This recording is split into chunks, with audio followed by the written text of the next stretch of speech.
तो उसका पिता मर जाता है। अगर कोई महिला विवाहित है और वो शिक्षा ग्रहण करती है तो उसका पति मर जाता है। रेवोल्यूशन लाने वाली इन महिलाओं के नाम इतिहास में कहीं गुम है, जबकि जिन्होंने शिक्षा के क्षेत्र में रेवोल्यूशन लाया उन्हें एक ऊंचा दर्जा प्राप्त होना चाहिए था, लेकिन उन्हें वह जगह नहीं मिली हुई है।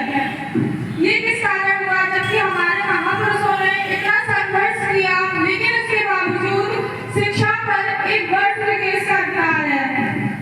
ये कहीं ना कहीं हमारी कमी है कि हम जो है इस तरह का संघर्ष नहीं कर पाए जिस तरह हमें करना चाहिए था। जो हमारा कर्तव्य था, हमने अपने कर्तव्यों का निर्वहन न करते हुए अपने जो है कर्तव्यों से पीछे हटे और जो है समाज का जो जागरूक वर्ग था उन्होंने भी लोगों को नहीं बताया कि किस तरह उन्हें अपने समाज में कार्य करना है। और हमारे जो महापुरुष थे, महान महिलाएं थी, उनके द्वारा जो मिशन चलाया गया था किस तरह से उसको आगे बढ़ाना है, ये चीज जानते हुए भी उन्होंने लोगों को नहीं बताया। जैसा कि डॉक्टर बी आर अम्बेडकर भी कहते हैं कि जो कौम अपना इतिहास नहीं जानती वो अपना कोई इतिहास नहीं रच सकती। तो इतिहास जाने कैसे, क्योंकि और वो ऐसे दहाड़े कि आज तक उनकी दहाड़ गुजरेगी। इस महत्व को समझना पड़ेगा। मैं कहना ये चाहता था कि बाबा साहब का जन्म तो 19वीं सदी के प्रारंभ अंत होने से थोड़ा सा पहले 1891 में हुआ, लेकिन मुस्लिम समाज में जन्मी राष्ट्रमाता फातिमा शेख का जन्म उससे बहुत पहले मुझे दे रहे हो। आज क्या हम इस लायक हैं कि कहीं से कुछ लोग भगा दिए जाते हैं, कहीं से कुछ लोग बहिष्कृत कर दिए जाते हैं, क्या हम अपने घरों में उन्हें शरण दे सकते हैं? जगह ही नहीं है। दुश्मन को तो हर मस्जिद के नीचे मंदिर दिखाई देता है और वो कर रहा है। और लोगों, तुम अत्याचार कौम घोषित कर दिए हो, कातिल घोषित कर दिए हो, आतंकवादी घोषित कर दिए गए हो, और अगर तुम नहीं अपराध कर रहे तो अब तो तुम्हारी टोपियां भी अपराध कर रही है। तो लोग तुम्हारी टोपियां लगा के अपराध करके तुम्हें बदनाम कर रहे हैं। कहां सो रहे हो? झगड़े कराए जाते, फसाद कराए जाते, मस्जिदों में सुअर का गोश्त फेंक करके हमारे अनुसूचित जाति के लोग लड़ा दिए जाते हैं, मंदिरों में गाय फेंक करके फेंकने वाला कौन है? यही लोग हैं। लेकिन हम तो, मैं एक बार 5 दिन की जेल में गया था, क्रांति जी हैं यही निकलवा के लाए थे। वहां पर 1-2 केस था, वरना सबके सब मुसलमान थे, सबके सब मेरी बैरक पर सब मुसलमान थे। कोई चरस में, कोई गांजे में, कोई भांग में, कोई किसी में पकड़े हुए आया था।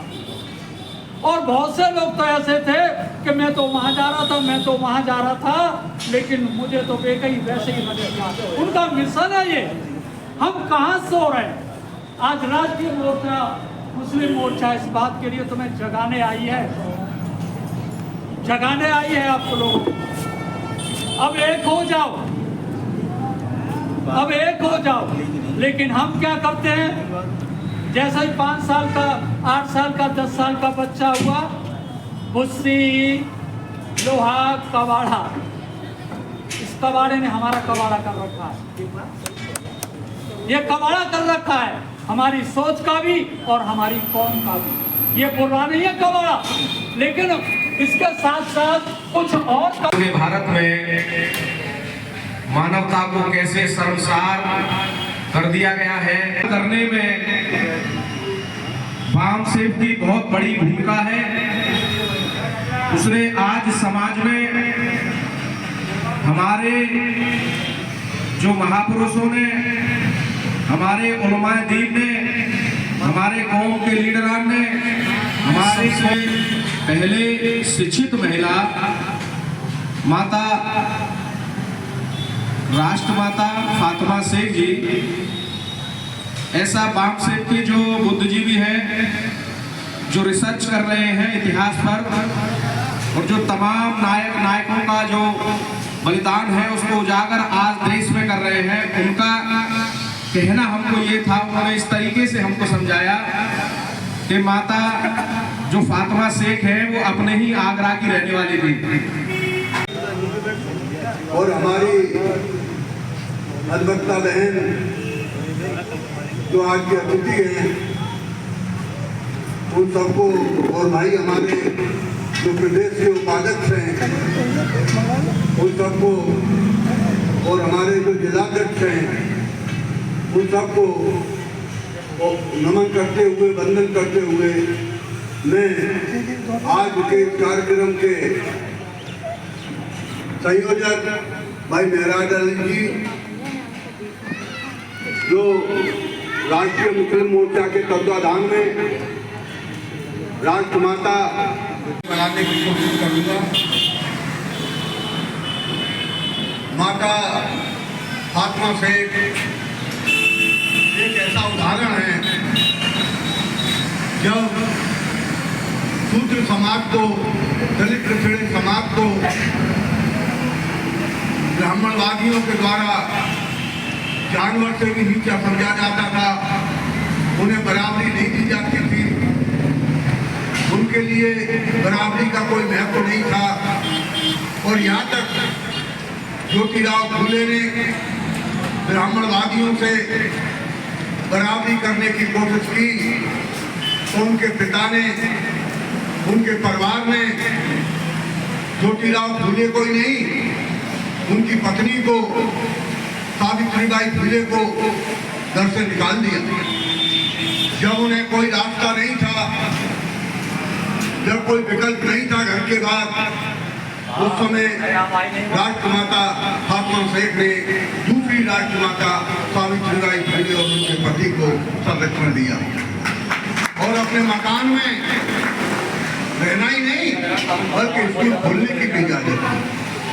ये वो दौर था जब महिला तो महिला, आदमी भी सिर उठा के नहीं चल सकता था। ये वो दौर था जब गले में हाड़ी और पीछे झाड़ू बांध दी जाती थी आदमी। वो इंसानी हकूक पर एक बदनुमा घाट था, उसे दूर करने का जो कार्य किया फातिमा शेख जी ने, उसके बारे में मैं इतना ही कहूंगा कि महिलाओं की बात तो सबने की है। उस स्कूल में महिलाओं को ही नहीं, जो दलित जातियां थी, जो शूद्र जातियां थी, जिन्हें पढ़ने का अधिकार नहीं था, उन्हें भी पढ़ने के लिए आगे आए, उन्हें बुलाया गया और उन्हें पढ़ाया गया। महिलाओं का तो किया ही गया। हम जिस व्यवस्था में रह रहे थे, आज आप मनुस्मृति को उठा के देख लो, आज भी वो कहीं ना कहीं मनुस्मृति को लाने की कोशिश कर रहे हैं। जिस मनुस्मृति के खिलाफ हमारे महापुरुष लड़े, उन्होंने संघर्ष किया, आज वो किसी न किसी रूप में उसे लागू कर रहे हैं। हमारे परम श्रद्धेय बोधसत्व बाबा साहब डॉक्टर भीमराव अम्बेडकर ने हमें जो संविधान दिया, इस दुनिया में आई बहुजन समाज के लोगों का इतिहास है। 1 जनवरी 1818 भीमा कोरेगांव विजय दिवस का दिन है। जनवरी का ही महीना है साथियों, जनवरी हमारे लिए इसलिए खास है, राष्ट्रपिता ज्योतिराव फूले, उनके द्वारा आजादी का आंदोलन 1848 को 1 जनवरी को ही नींव की ईंट रखी गई, इसलिए जनवरी माह हमारे लिए खास है। हमें गर्व करना चाहिए। भीमा कोरेगांव के जो हमारे 50 रणवीर थे, उसमें मुस्लिम योद्धा भी थे। उन्होंने अपनी तलवारों से 28,000 पेशवाओं को गाजर मूली की तरह काट दिया था। हम लोग उस लहू से संबंध रखते हैं। अब सवाल पैदा होता है, आज हम ये जन्म दिवस मना रहे हैं शिक्षा की देवियों का। हमारे लिए शिक्षा की जनक हैं, लेकिन शिक्षा का विनाश करने वाले जो लोग हैं, जिन्होंने हमसे शिक्षा को छीना, उनसे सावधान रहने की आवश्यकता है। इन्होंने तो रास्ता खोला। यदि 1 जनवरी 1818 को संग्राम ना हुआ होता तो हमारे लिए ये शुभ दिन जो शिक्षा का प्राप्त करने का है, ये शुभ दिन हमें प्राप्त नहीं होता साथी। यदि इस देश में गोरे अंग्रेज न आए होते तो ये दिन हमें, ये मौका, DM, CM, PM, barrister, doctor, ये सारा जो मौका मिला है, ये हमें नहीं मिला होता। हजारों वर्षों से ये मनुवादियों ने हमारे लिए शिक्षा के दरवाजे, संपत्ति के दरवाजे, हथियार के जो है दरवाजे बिल्कुल बंद कर रखे थे। हम शूद्र वर्ण के लोगों को ये सारी चीजें मुहैया नहीं कराई गई थी। हैरान करने वाली बात है, ये महान भारत देश, इसने कभी किसी विदेश पर आक्रमण नहीं किया। कितनी हैरान करने वाली बात है कि इसने कभी भी किसी विदेश पर आक्रमण नहीं किया। जो आया वो 2 मार गया और लूट ले गया, खजाना तो ले ही गया, साथ में बेटियों को भी ले गया। कारण जानने की आवश्यकता है। कारण सिर्फ यही है, हम लोगों से हथियार छीना गया। सबसे पहले हथियार छीना, शिक्षा छीनी, संपत्ति छीनी, हमें कंगाल, भिखमंगा और डरपोक बना के रखा गया। ये स्मरण करने की आज इस मौके पे जरूरत है। और यही नहीं साथियों, पूर्व वक्ताओं ने बहुत सारी बात बताई है। ये हमारे समाज में, हमारे बीच में रह के अपने कार्यक्रम को आगे बढ़ाते रहते हैं। हम लोग क्षेत्र में ये काम कर रहे हैं, हमारे लिए बड़े शर्म की बात है कि उस क्षेत्र के लोगों की नुमाइंदगी कम है।